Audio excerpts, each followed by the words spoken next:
This channel examines the Jeffrey Epstein case using court documents, public records, and verified reporting. We do not speculate. We do not accuse. We document what exists, and what remains unanswered. Everything presented here is drawn from publicly available sources. This is not a theory channel. This is the file. Jeffrey Epstein's private jets were not just transportation. They were access. Access to exclusivity. Access to isolation. Access to controlled environments far removed from public scrutiny. Private aviation operates in a different world than commercial travel.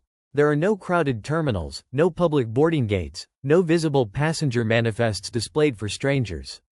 The system is designed for discretion, for privacy, for minimal friction. And for years, Epstein moved within that system seamlessly. Publicly available aviation records confirm that he owned or controlled multiple aircraft over time, including a Boeing 727 and several Gulfstream jets. These aircraft traveled domestically and internationally, connecting New York, Florida, New Mexico, Paris, and the U.S. Virgin Islands. The movement itself was legal. The system allowed it. But the aircraft became central to the public narrative after allegations surfaced. Because jets do something powerful in high-profile cases, they create enclosed spaces. Unlike public venues, aircraft cabins are controlled environments. Passenger lists are internal documents. Conversations are shielded by altitude and distance. Flights occur beyond the gaze of cameras and crowds. When allegations emerged years later, attention shifted toward those enclosed spaces. Who was on board? When? How often? Flight logs entered court proceedings through civil litigation. Handwritten manifests, pilot notes, partial records, these became artifacts examined line by line. But a private jet is not automatically a crime scene.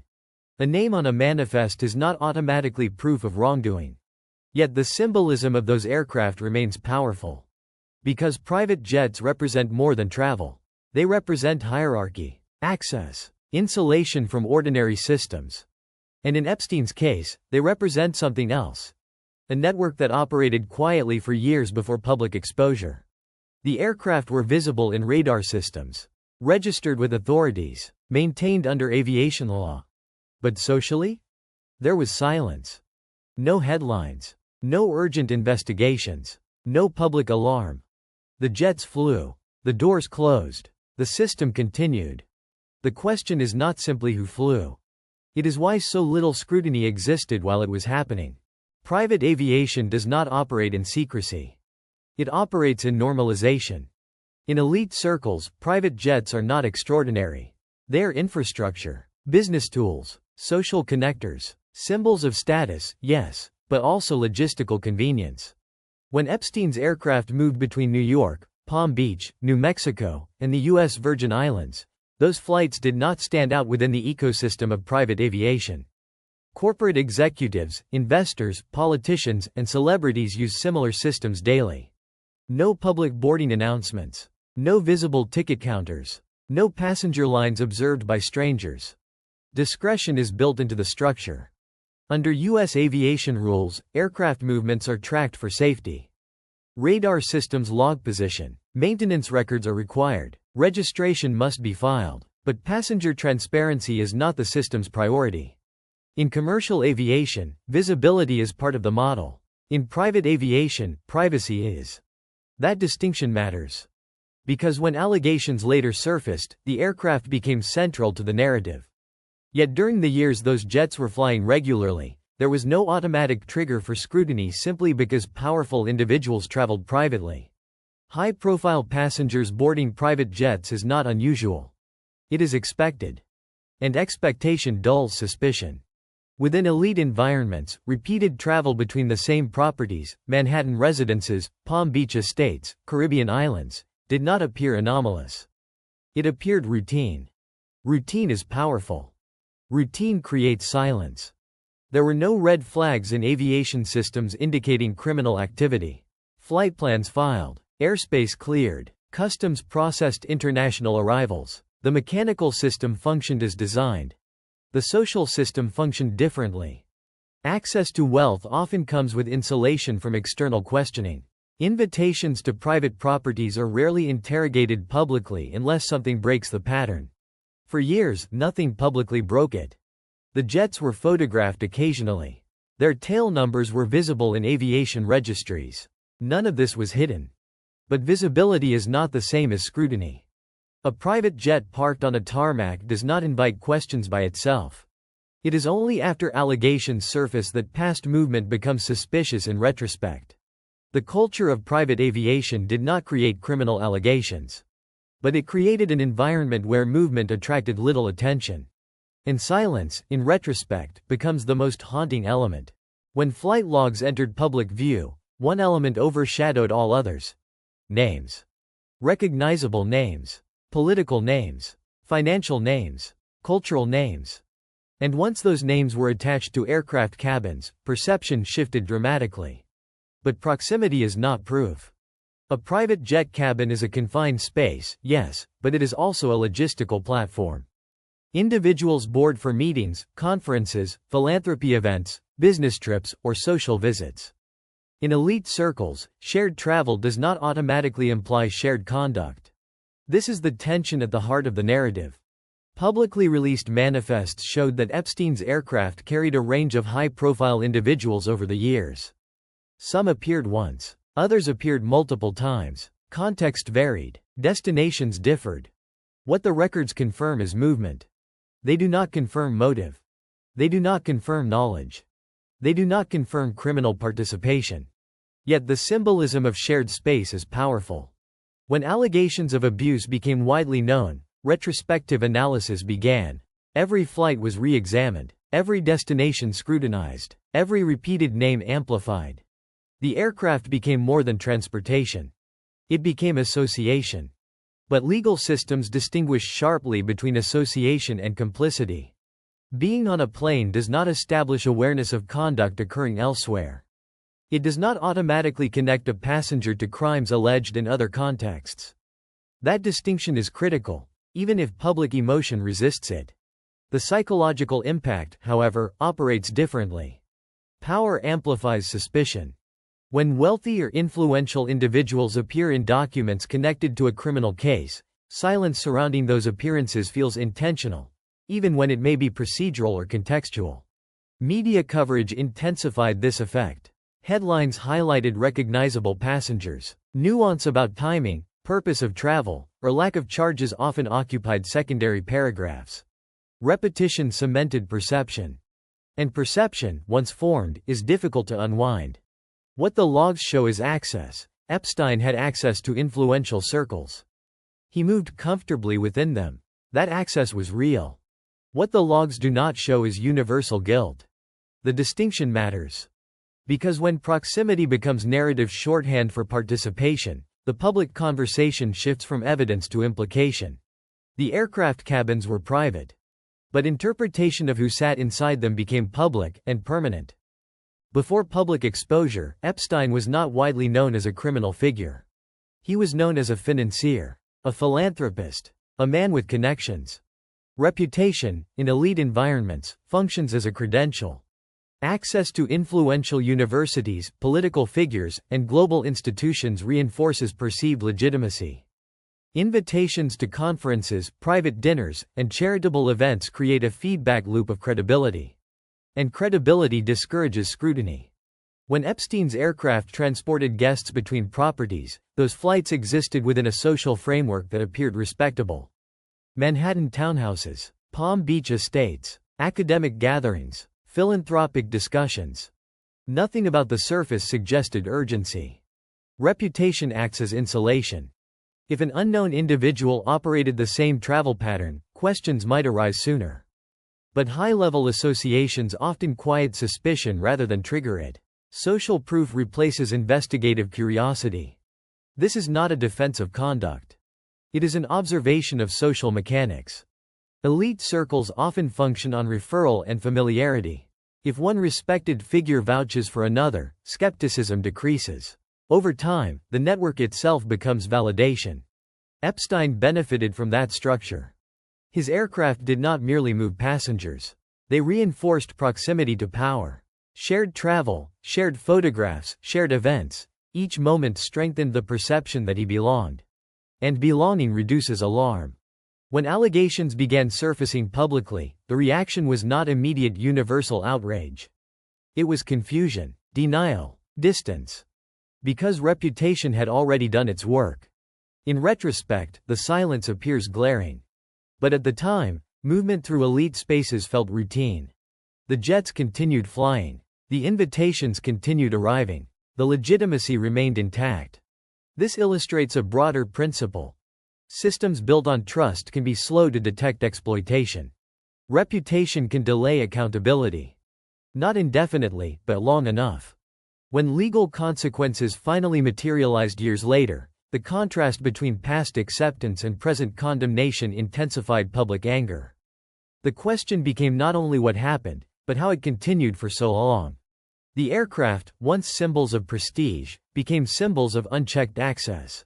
Silence rarely collapses all at once. It fractures. In Epstein's case, allegations did not begin with international headlines. They began with local investigation in Florida in the mid-2000s. Law enforcement inquiries focused on accusations of sexual abuse involving minors. For the first time, scrutiny moved from private rumor to formal process. Reputation met investigation. And the reaction was uneven. In 2008, Epstein entered a controversial non-prosecution agreement in Florida state court, pleading guilty to state-level charges. The resolution drew criticism later for its leniency. But at the time, the case did not dismantle his social standing completely. The aircraft did not stop flying. Associations did not immediately vanish. Public silence did not fully break. This period is critical to understanding the narrative. Because legal consequence existed, yet elite access continued in varying degrees. The system responded, but not in a way that created permanent isolation. Years later, investigative journalism reignited national attention. Reporting re-examined earlier agreements and questioned how accountability had been handled. The past resurfaced with sharper clarity. When federal charges were filed in 2019, the landscape shifted dramatically. Now, flight logs were no longer peripheral details. They were potential evidence. Travel patterns were analyzed in connection with timelines. Destinations were revisited under legal scrutiny. Private movement became public documentation. And public documentation reshapes memory. What once appeared as routine travel now carried a different weight. The same aircraft that once symbolized status became symbols of unanswered questions. The same destinations that once implied leisure or business now demanded explanation. But it is important to distinguish phases. Early investigations were limited in scope. Later federal prosecution expanded scrutiny. The transformation from localized case to global headline altered the meaning of prior events. Silence fractured gradually, not instantly. Legal systems move within procedural boundaries. Journalism operates within evidentiary thresholds. Public awareness often follows both, sometimes years later. By the time the world was fully watching, much of the movement had already occurred. The aircraft had flown thousands of miles. The social architecture had already been built. And the question shifted from, is something happening? To, how is this allowed to continue? In July 2019, federal prosecutors in New York charged Jeffrey Epstein with sex trafficking offenses. The announcement marked a decisive shift. This was no longer a localized investigation. It was national. It was international. And it was immediate. With federal charges came federal scrutiny. Search warrants were executed. Properties were examined. Digital devices were seized. The machinery of criminal prosecution moved with visible force. The era of quiet movement was over. Epstein's aircraft, once routine fixtures of private airfields, were now scrutinized symbols. Tail numbers were examined. Past routes were reconstructed. Aviation records were requested and analyzed. The jets had not changed. Public perception had. Where private aviation once represented status and convenience, it now represented potential evidence. Every departure and arrival became part of a larger timeline. Movements that had drawn little attention for years were now dissected publicly. The shift was not merely legal. It was cultural. International media coverage amplified every detail. Archived photographs resurfaced. Prior interviews were replayed. Social networks debated associations and timelines in real time. The insulation provided by reputation dissolved rapidly under federal indictment. And yet, even in this phase, important distinctions remained. Aviation records documented travel. They did not document conduct within properties. They did not establish individual knowledge. Federal prosecutors focused on specific allegations tied to specific victims and locations. The legal case centered on defined criminal charges, not on every name that had ever appeared on a manifest. That boundary matters. When scrutiny intensifies, public expectation often expands beyond prosecutorial scope. The difference between evidentiary proof and symbolic association becomes harder to maintain. In August 2019, Epstein died while in federal custody. His death halted the direct criminal trial against him. The absence of courtroom testimony and cross-examination left unresolved questions. And unresolved questions sustain narrative momentum. The aircraft remained artifacts of a network that would never be fully litigated in open court through his own testimony. The silence returned, but in a different form. No longer social silence. Now procedural silence. In July 2019, federal prosecutors in New York charged Jeffrey Epstein with sex trafficking offenses. The announcement marked a decisive shift. This was no longer a localized investigation. It was national. It was international. And it was immediate. With federal charges came federal scrutiny. Search warrants were executed. Properties were examined. Digital devices were seized. The machinery of criminal prosecution moved with visible force. The era of quiet movement was over. Epstein's aircraft, once routine fixtures of private airfields, were now scrutinized symbols.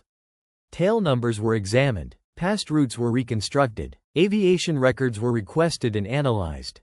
The jets had not changed. Public perception had. Where private aviation once represented status and convenience, it now represented potential evidence.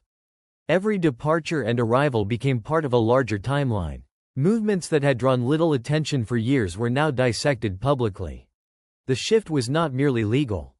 It was cultural. International media coverage amplified every detail. Archived photographs resurfaced. Prior interviews were replayed. Social networks debated associations and timelines in real time. The insulation provided by reputation dissolved rapidly under federal indictment. And yet, even in this phase, important distinctions remained. Aviation records documented travel. They did not document conduct within properties. They did not establish individual knowledge. Federal prosecutors focused on specific allegations tied to specific victims and locations. The legal case centered on defined criminal charges, not on every name that had ever appeared on a manifest. That boundary matters. When scrutiny intensifies, public expectation often expands beyond prosecutorial scope. The difference between evidentiary proof and symbolic association becomes harder to maintain. In August 2019, Epstein died while in federal custody. His death halted the direct criminal trial against him. The absence of courtroom testimony and cross-examination left unresolved questions. And unresolved questions sustain narrative momentum. The aircraft remained artifacts of a network that would never be fully litigated in open court through his own testimony. The silence returned, but in a different form. No longer social silence. Now procedural silence. After Epstein's death, the story did not end. Civil litigation became a crucial avenue for uncovering details that might otherwise have remained hidden. Victims' lawsuits, settlements, and unsealed documents offered glimpses into flight logs, passenger lists, and internal communications, providing a partial reconstruction of movement and access. These filings, however, came with limits. Court orders redacted names to protect privacy. Non-party individuals were shielded.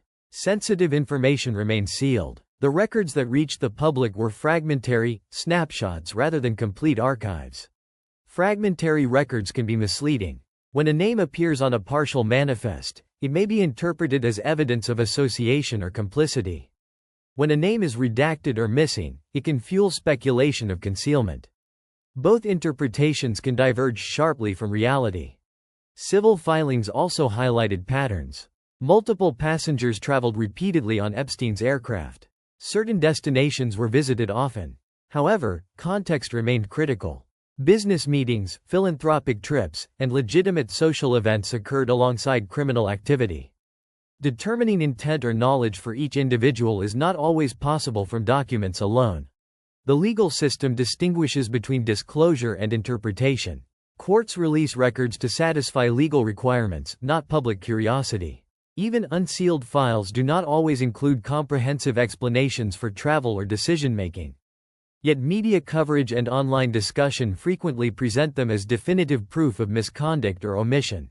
The interplay of civil litigation and media amplification shaped public understanding. Partial disclosures were magnified. Redactions became symbolic of secrecy, whether or not concealment occurred.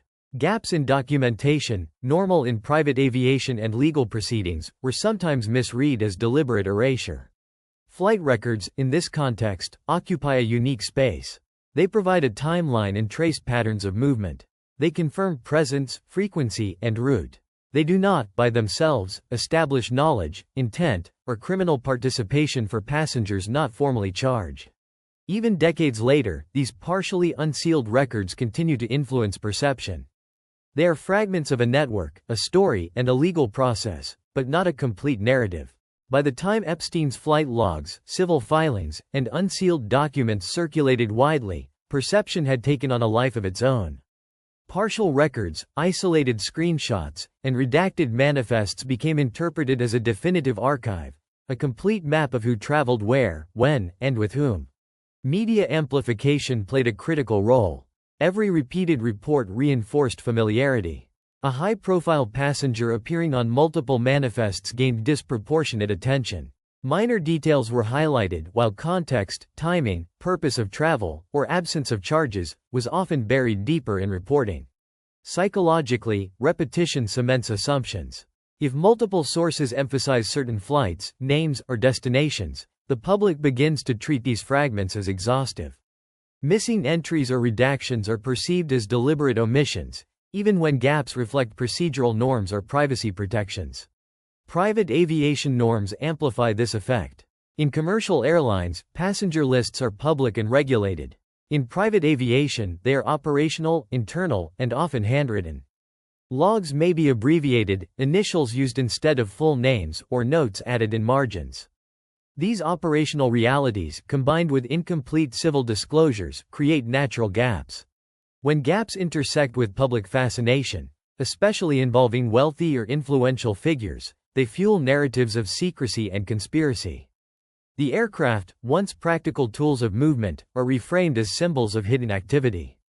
Social networks and legal discretion are conflated with intentional concealment. Yet a careful reading separates fact from perception.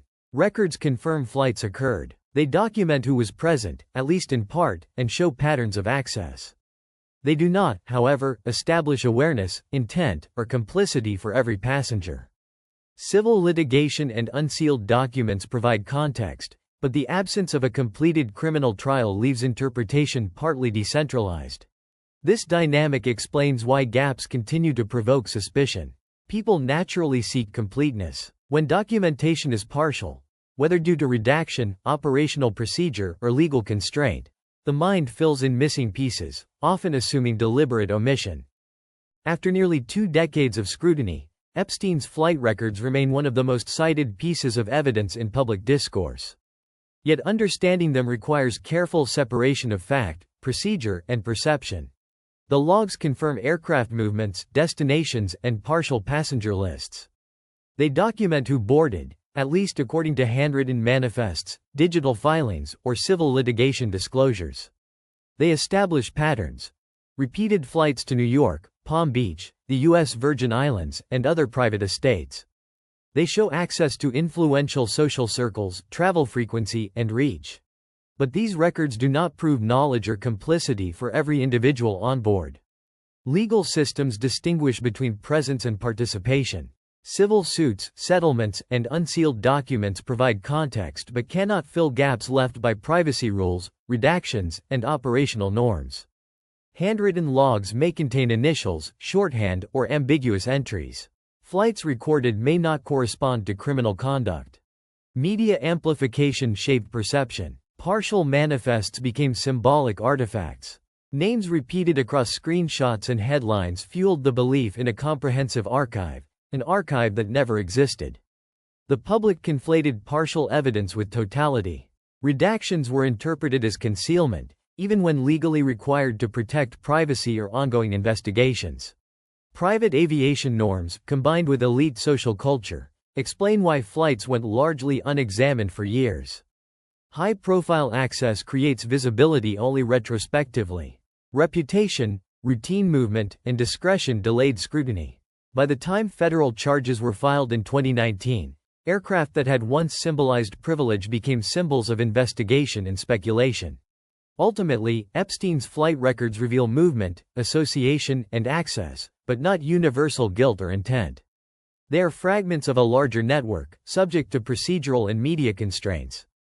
Understanding these nuances is essential to separate documented fact from myth. The final lesson: absence of comprehensive documentation does not equal intentional erasure. Fragmentation, legal redaction, operational practice, and media interpretation together explain why public silence persisted for so long.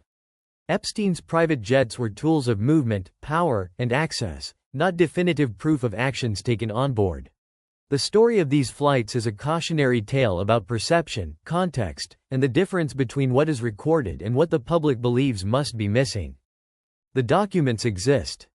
The questions remain. This channel will continue examining what is public, and what is still hidden. If you value documented analysis over speculation, consider subscribing. More files coming.